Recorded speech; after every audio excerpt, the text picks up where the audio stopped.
Good morning, gamers. Welcome back. I am the AMDM Lee.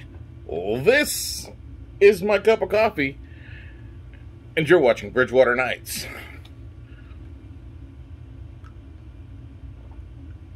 Oh, that's good. And it's good to be back. We started gaming again. I am so happy. So, first of all, you'll notice this camera is different. Looks like a much better quality than my previous camera. That's because it's my phone. My laptop, which you can see way right about there. The battery expanded to a point where it separated the bottom casing and the top casing. So I decided it's not safe to use that laptop anymore. I will be probably taking it apart and rewiring it to bypass the battery just so it's a plug-in. So anyway, we started gaming again. The Bridgewater Knights are back, and I'm going to fill you in on what happened. So, as usual, we have our regular people. We have Clay, the fighter cleric, who doesn't know he's a cleric. We have Tarad, who is a Tabaxi bard. We have Vanique, who is a warlock, patron of the weave. Very important because there's a lot of things they can do on that. And then we have Nimue. I can't pronounce her name properly. I'm just going to call her Nim. A pixie who rides basically a battle cat. And they've also they all have sidekicks now due to Tasha's Cauldron of Everything. The battle cat is Neems. The rest of them just have characters. Clay has a Kinku warrior or expert.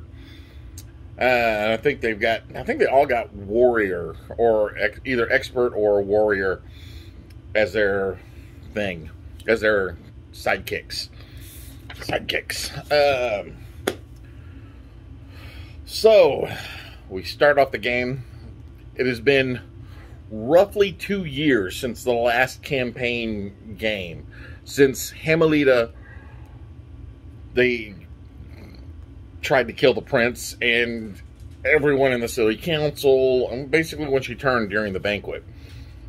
And that's when they had found out that Hamelita was actually Valhall Reese, who turned evil in the Curse of Strahd. So they've been just kind of chilling, doing off their little things here and there, little adventures, whatnot. Well, there's another person that they know. He's a half-elven gentleman. His name is Brock. Brock is basically the guy that does the training of the new recruits. Brock's kind of a go-getter. Come on, guys, let's do it. Let's go. Yeah. Woo! He's kind of one of those excited type people. So Brock, the crack of dawn, before the sun has even risen above the horizon. Gotta turn that down. I gotta get used to this new thing. So before it has even risen above the horizon, the players themselves, barely stirring, hear all the alarm bells go off in their keep, and the words "dragon" come ringing through. So they all get up. As they make their way out to the courtyard, they're faced with he said dragon. Well, more like a wagon that had some fake arms on it. It had a fake wooden head, and it was a mechanical dragon built on the body of a wagon. And they see in the little plate, they see Brock on the inside of this thing with levers, and he is just laughing maniacally. Yeah! And proceeds to attack them with this animatronic dragon. They thought it was kind of cute and funny until it started to whoop their ass. And then they got upset. Once they finally defeated it, which took most of the night. I love starting off a campaign with a good fight. Once they defeated it, Clay is livid. You could have killed them. You could have killed... Brock had previously, over the course of the 2 years during the training session, released owlbears into the compound, and gelatinous cubes, and probably a few other things just to keep people on their toes. You gotta stay on your toes. You know, if you can dodge a ball, if you can dodge a dragon, you can dodge a ball. Very energetic, just super, yeah! Well, Clay starts yelling at Brock. Brock reminds Clay that he doesn't work for Clay. He works for Naren. Naren works for the prince. Well, works for Lord Zachariah, and Lord Zach is, of course, one of the Justicars for the prince. So Clay's like, oh, it's Naren? So Clay gathers everybody up, and they go to town, still covered in blood and torn clothing and just all this stuff. And they go to town, and they go get into the castle. The guards are kind of laughing a little bit as they walk up, but they quickly muffle themselves with the glance that Clay, got something to say? No, sir. No, sir. So they marches right into Naren's office and proceeds to chew Naren's shit up one side, down the other. Now, granted, Clay is played by my wife. Two of the other players are my children, my boys, and then the fourth player is a friend of mine from work. So one of the boys goes, "Wow, poor Naren." My wife turns and looks at him and goes, "You wanted more role play, didn't you? So this is it."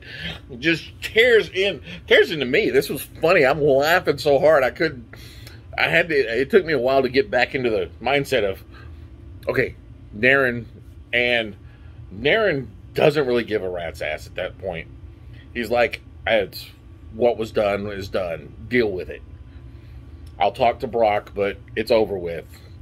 There's something going on. He just doesn't seem Naren-esque. So they proceed to make their way to the Tipsy Drow and have breakfast finally. And they talk to Dajin, the owner of the Tipsy Drow, for a little bit.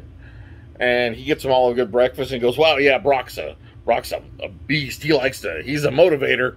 He is definitely a motivator." By the way, I had to wash this cup before I could use it. It was nasty. It had been sitting on my desk for months. So, they have their breakfast, and y'all have not met Yosef. Yosef works as a courier, the city courier, basically like a postman in town. He's a messenger. Yosef also works for a thieves guild. He's a fairly dangerous individual. Well, he brings a note from the thieves guild, or from a guild, the Black Tentacle, which I believe is one of the thieves guilds, and says, you owe somebody something, and the Tomb of Meshach is getting ready to open. You'll have more information tonight. So, I mean, the combat took a while, so now they're ready to go back into the Tomb of Meshach, and next week I get to send them. They're going to go through a dungeon crawl-esque thing, maybe. It's been fun. Oh, it's going to be so much fun. Oh, that's all I've got for now, guys. If you like this sort of stuff and you want to see just me doing other stupid stuff, I'm also on TikTok at VAMDM, which I will be going live on that on Thursday, so I can talk more about Dungeons and Dragons in a short time span. That's all I got for now. So if you like the videos, click the like button. If you think someone else would like them, click the share button. Every like's an inspiration, every share is an advantage, and every subscription is an experience point. Help me gain 300 experience points so I can get to second level. And as always, the AMDM does hereby authorize you, the viewer, to gain 10 experience points for every video that you share. Just tell your DM the AMDM said so. That is all I have for now, gentlemen, ladies and gentlemen. He's, these, and theys. Go forth and roll some dice.